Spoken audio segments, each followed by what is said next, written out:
Hello ladies and gents, welcome to the new night point of view review. In front of us is the new Renault Clio. This is the strongest e-tech. This is the full hybrid, 145 horsepower.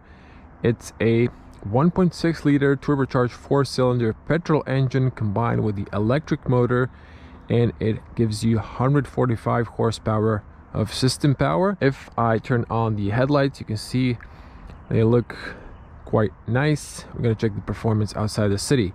Now if I turn it off, it's a keyless entry here, so if we approach the car, or let me just unlock it with a key, you can see the daytime running lights increase in brightness, and then I can turn it on with the remote. So moving to the side, we're sitting on 17-inch alloys. They look very gorgeous, and suspension is of course nice and comfortable in French cars, quite soft. Checking the back, we have the LEDs. Now if I unlock the car, you're gonna see that the lights kind of dim and low and just switch off, so I can use the remote to turn that on. And then over here, a little bit awkward position below towards the license plates, because there's a camera here on the top. You can see the cargo space, so that is a very good illumination. I believe 301 liters of cargo space and 979 when you knock down the seats. Close that up and let's just jump inside.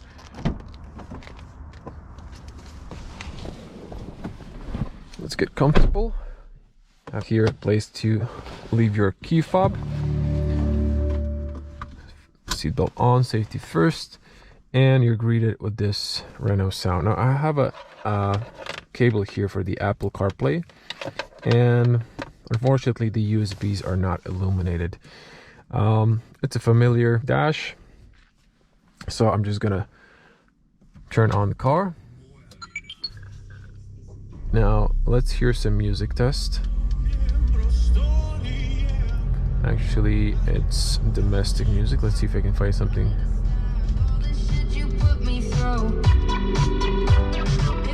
I can't play for too long not to get a copyright strike, so I'll have to switch it all off. Now the sound for the basic speaker is actually quite good. I would say excellent, because the bass is nice and strong and middle treble when you adjust it. There's also you know, natural, club, and so on, different types of sound you can choose, and I'll show you in their review, so it's pretty nice. Now let's show you here just the trip computer. So let me see that. Car info. Now driving eco, you can see this is 350 kilometers almost, and it's around 5 liters fuel consumption. That's the score. And energy info, so when you keep driving, it kind of updates this. You can see here 5.2 liters, 5.7 kilowatts per 100 kilometers, 165 kilometers covered, and average speed was like 35. Total recuperation 17.3 kilowatts. And you can also see the cut of the car, the energy flow. So I will reset the computer here. Oh, okay, here, reset, show save the data, clear previous score. Okay, I'm just gonna reset and clear previous score.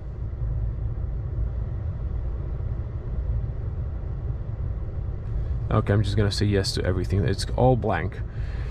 So we're gonna see, you know, how we're gonna get fuel consumption and so on. Now I will show you Apple CarPlay just briefly. So connect to my phone, and Apple CarPlay is here, so you can see how that looks. You have Waze and so on. It's nice and responsive, but I will unplug it and I will focus on the embedded navigation, simply because you know, we're reviewing a car here, so you all saw the Apple CarPlay. And here you can have navigation. So let me just switch to the classical view here. There are driving modes, MySense, Sport, and Eco. I'm just gonna stay in the MySense for the moment, and let's drive EV maybe. I'm gonna put it to B, to recuperation. Actually, EV is unavailable. I think the car is trying to prioritize the thermals, so I'm like on AC. Actually, I can switch the AC off. And let me see if I can get the EV on. No. Okay. There's some conditions that need to be met. So we're heading out. And yeah. Well, stop here. You can see the A-pillar is kind of an issue in this particular place. Okay, I think the car switched to electric, so I can press here EV. So I'm driving electric now. You can drive electric up to 50 kilometers per hour. So if you're in a neighborhood and you have a hybrid, it's nice to switch to fully electric. You're you know, creating less noise. So at late hour as this, past midnight, you know, you're not harassing people with your loud exhaust and so on. Now, driving electric, you know, it's awesome. I mean, everyone who tested an electric car or the feeling, you know, it's way better than, you know, internal combustion. But, you know, everyone's not ready to jump to electric cars. So for some of you, this is going to be alternative, a hybrid. Now, in this case, you don't have to worry about the battery. It's a 1.2 kilowatt hour battery, small battery, but it charges when you release the brake. Now, if you drive in D, there's a small recuperation, but if you put it to B, for braking, you have more recuperation, or 100%. And in that case, you're gonna get most of your battery, and you always gonna charge it, especially when you're coasting or going downhill. Like now in the bend here, you just keep charging the battery. Now, the battery also helps you because it has weight. So the car, or this Clio, has lower center of gravity, and it's super stable. It's also a small car. So in the bends, this car is very stable. The back end doesn't stick out. It doesn't lean because it's short, and it's really nice. Now also, since I'm driving electric, you can see that the fuel consumption has dropped dramatically, but obviously because I'm just, you know, punching electric. Love the cornering fog lights. Not sure if you noticed that. Now there's a red light here, but if I stop here like this, I'm completely, from my eye angle, which is slightly taller than the camera, I'm blinded. I cannot see from this spot here. It's a blind spot for the traffic light, so I have to lean to check it out, or I can just see like the reflection. Yeah, so A-pillars and this middle mirror is an issue on all Renault cars that I've driven so far, even on Dachas. So everything from the same group. View on the back is actually good, and on the sides you have nice tall windows, but just front end is a bit an issue. And what else? Let's talk about the interior. Now, it's nice, but only ambient lights here with the automatic lever is. I wish they added something on the dash perhaps, or in the doors, like the Captur. But it is what it is. And what else? Okay, seats. Well, these are sport seats and have nice big bolsters, but they don't have a lumbar support. Now, I didn't drive the car too much, to be honest. It's just a super busy day for me, so I can't really say if they're a problem.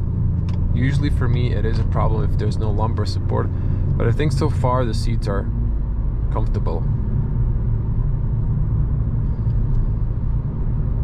So we can speed up nicely here, but as you can see, the police is monitoring the speed limits. We do have 10% tolerance, so I'm not worried.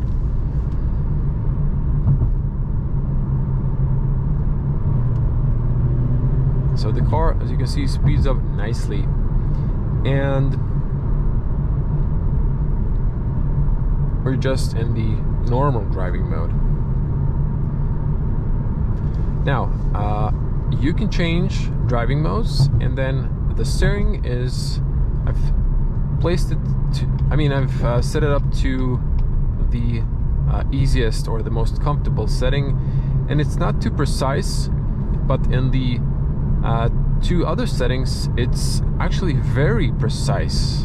And the sport mode is the most precise, but the standard mode is more on the precise and stiff side rather than being comfortable. Only the really lowest or the most comfortable setting, I think is called comfortable, is nice and easy, and I prefer it for parking.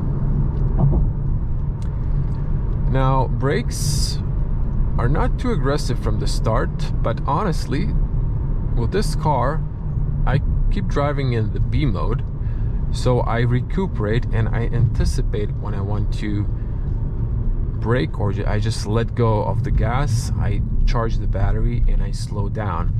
But the car will coast like an automatic, so it doesn't fully stop. I wish it does that, even if you're going uphill. So you just, in this case, accelerate and you go forward. Otherwise, if you stop on the traffic light, you need to hold the brake and press it in, and then the auto hold engages, so it's nice, you don't have to keep your foot on the brake. Now this traffic light has a sensor, so it engages the traffic light, which is pretty nice. I think all the traffic lights should have that, but in Zagreb most of them don't, unfortunately. I guess this was some sort of pilot project or whatever. Now, automatic. Well, if you're driving in hybrid, there's really nothing to think about, and it's using it's using the electric motor, but it's also using the petrol. It's supposed to be 0-speed automatic, what I've read in the spec sheet, but I feel like there are gears, because the petrol engine drives and the transitions are okay, they could be better, but sometimes I've noticed that when you speed up, the car stays in high revolutions and doesn't like shift up. So it's just you need to release the accelerator and then it shifts down, or shifts to the next gear, and then it's not the smartest one. Now, I'm already liking the fuel consumption here. Now, as you can see, when I decrease my speed, the car switches automatically to EV. So it says here in the right bubble, EV, my sense. So it is driving electric, if I'm not mistaken. Let's see here the energy flow. So if we go to the apps and we go to the car info, energy info, and flow. So you can see here we're using the battery, and when I let go, we're feeding the battery.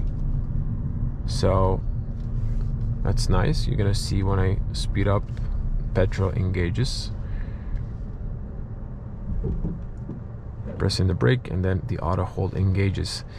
Now, what's also interesting, just for the day point of view review, or the day point of view driving with no talking, the front screen was flashing. In person, none of the screens are flashing, it's only the camera. At night, I don't think it's flashing, it's okay. And let's check here a list. So we're getting 3.5 liters. We've covered 5 kilometers. So you can see the data and the history here. You can see the fuel consumption, and then the bottom is the power consumption and the saving or recuperation. Now, have this in mind, I'm a Tesla owner, I drive electric, so I prefer not to hear the petrol engine. In this case, right now, the petrol isn't too loud, but sometimes when it's decides it wants to prioritize the thermal comfort, or it wants to I guess charge the battery when it gets low. Then it gets a little bit louder and it vibrates, and you can feel it slightly through the steering wheel, but if you lean your hand on the automatic lever, you can feel the vibrations, so I'm not a huge fan of that. Yeah, you can see the data here, and let me just show the energy flow now. So you can see that the battery is feeding and then at beyond 55 it gauges the petrol, so it should be showing that as well. You can see that now. And then I let go, switches to EV, it just switches off the petrol. So interesting. Let's see our eco. I'm already getting the better score than the person that was driving before me. So the key is anticipating and letting go in time, and not accelerating too fast, I guess, if you want to get a nice score. So you can see here anticipation is good, and then the acceleration is also getting better. Now let's talk about the Clio E-Tech. Now there's going to be, or the engineered, there's going to be already a facelift with a new front redesign. I'm gonna hit this manhole. You can see it's very comfortable. Yeah, as I've mentioned also, yes, speed bumps, potholes, manholes, very comfortable with this 17-inch, and the suspension is very soft. Yeah, so the facelift, I gotta really say, I'm confused because they've changed the front of the car. The back of the car is gonna be probably the same. It looks the same, but inside also they didn't change anything besides like the badge. I was really expecting Renault to introduce the new dash from Megane Electric, or the Renault Austral, the new infotainment and everything, but they've decided to recycle this model. So if you're looking at this model but you're not really super excited about the new front end, then you might get this as a good deal. Okay, let's go back to the navigation here, and I'm just gonna have it full screen. So as you can see, the car just speeds up nicely, and I'm still in the My Sense regular driving mode. Gonna punch it all the way going uphill. Now there's a huge turbo lag at 120 in all the driving modes.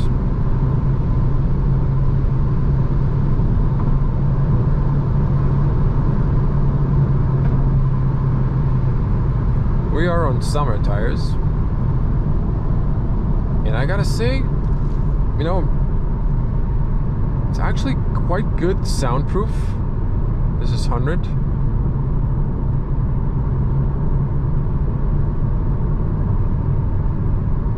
Gonna engage the cruise control here and say 130.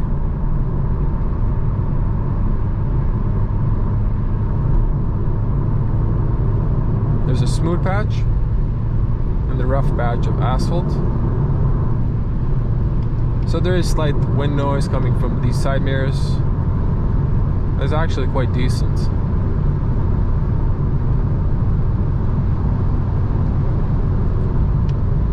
This is the automatic long beam. Actually quite good performance in person.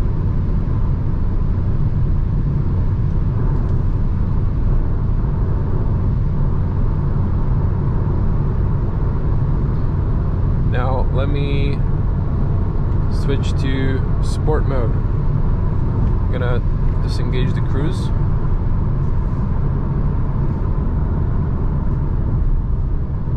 So I'm just gonna speed up from 100, full throttle. Again, turbo lag at 120. Speeds up nicely. It's nice and fast. Such a nice and small, light car. It's just such a fun to drive. Very responsive. And then if you want to go to eco, it's also not bad. If you need to punch it, you saw that in my day review. But if you are on a longer journey and you just want to be fuel efficient, this is it. This is the driving mode you want. But I'm going to stay in my sense. So if I get to the edge of the lane, the car pushes you back into the middle. That's nice.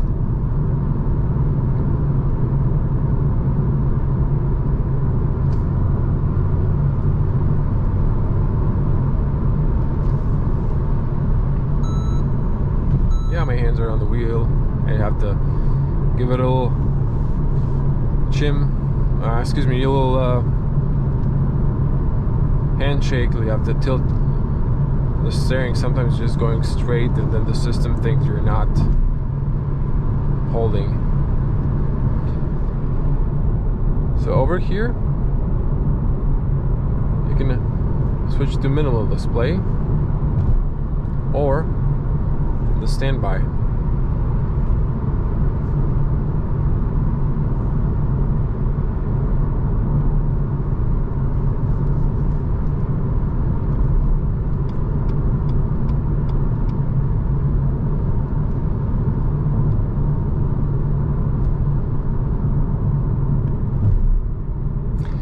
So I've tested the Captur E-Tech also, and I've noticed that the car is always trying to keep the battery charged at least half full. It's always somewhere in the middle with the charge.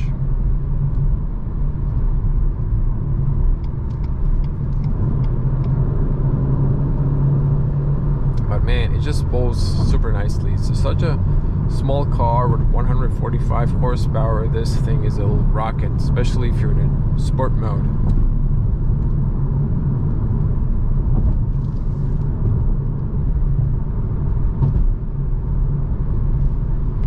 So I can engage the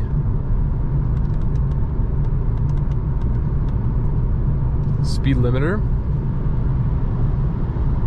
in case there's more police patrols. You can see here the distance in front of the car.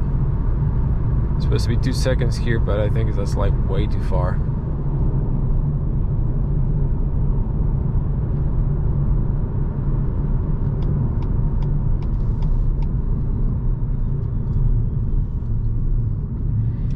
Now I've noticed on the navigation that the car updates the prices. So 132, that's the current price, at least for the diesel. I'm not sure if it's showing the petrol. I think that's supposed to be petrol. That's a nice feature.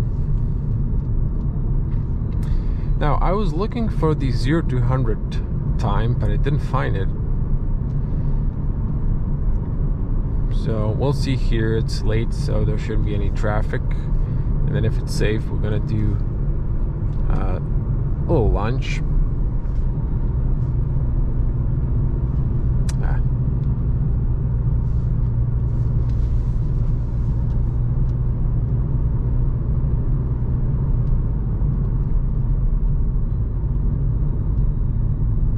But there's this start-stop system that I'm not really sure how to turn it off.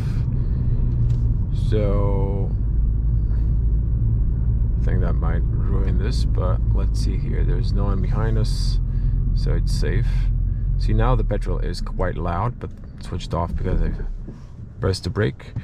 Now, brake, throttle all the way. Power release.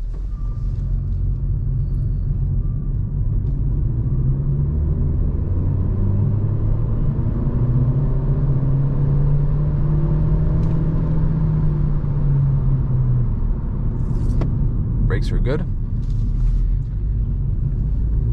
Wow, that is giving me some nausea. But there you go. Give it a thumbs up for the effort. Now coming to our spot where we're gonna check the LED performance at night. Actually, I've tested this, but just in case you're watching this video, I'm just gonna show you the performance here. So actually, long beam is automatic. If I speed up, it should turn on, and then if I slow down, it should switch off. Now let me just stop. So long beam, cornering fog lights. Now let me switch to the iPhone camera because it has a larger sensor than my GoPro. I think it's 9. So you're gonna see more realistic picture. This is the iPhone camera, long beam, cornering fog lights on or off. So really good performance at night.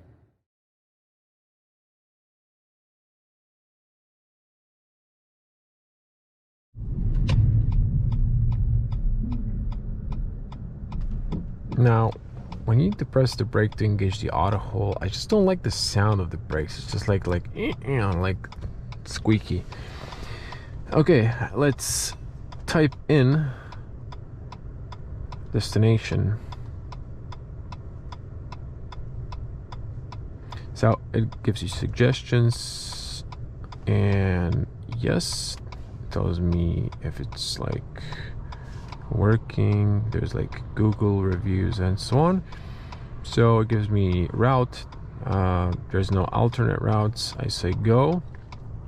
I get this nice color, and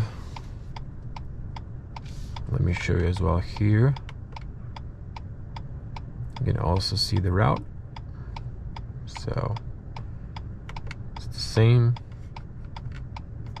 Now our fuel consumption with a 0 to 100 test and highway driving is again come to 5 liters. So the VLTP is something like around 4 liters, but I think you can get even better if you're a gentle driver and using the max recuperation and all the perks that this car offers.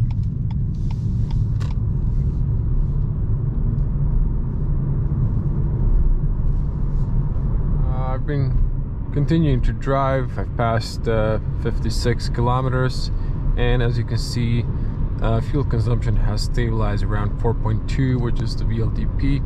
Now if I didn't do the little acceleration test, it would probably be lower.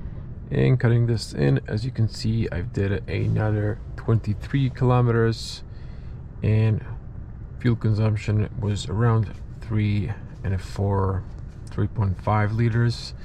Dropped now because I was driving electric. So if you go to the energy flow list here, you can see all the data and you can see the history.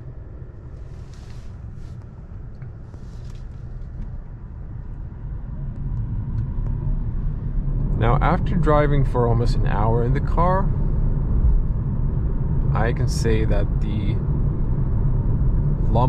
lack of lumbar support is definitely an issue. So if you're a taller person, you know, you might reconsider this as an option. So navigation is nice, tells you the time of arrival and all the details. And you can see our fuel consumption is already dropping.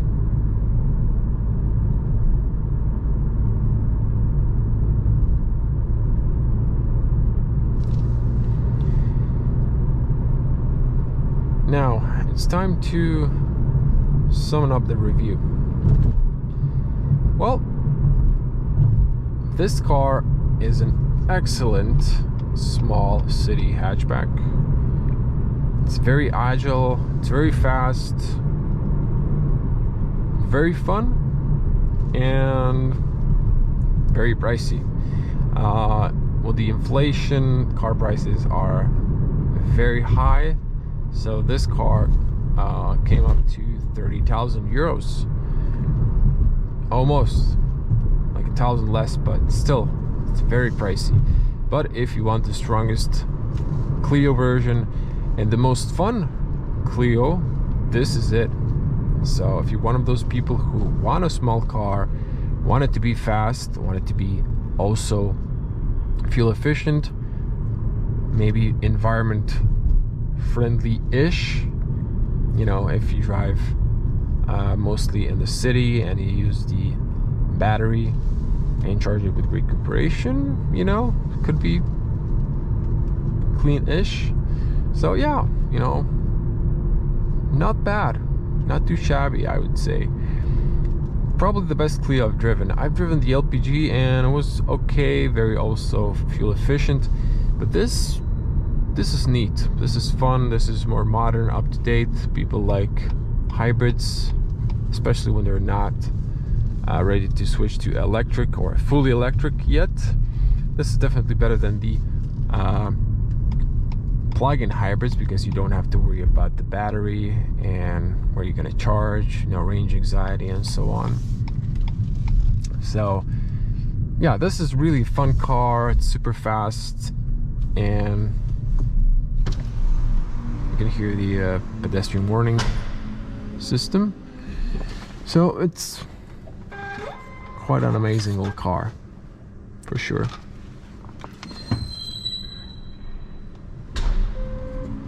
So now we're driving electric.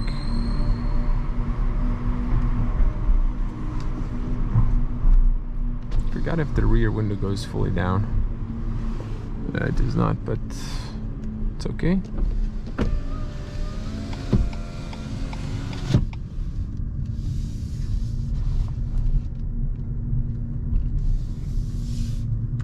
So the garage is still not in the power saving mode, I think, but actually, or is it?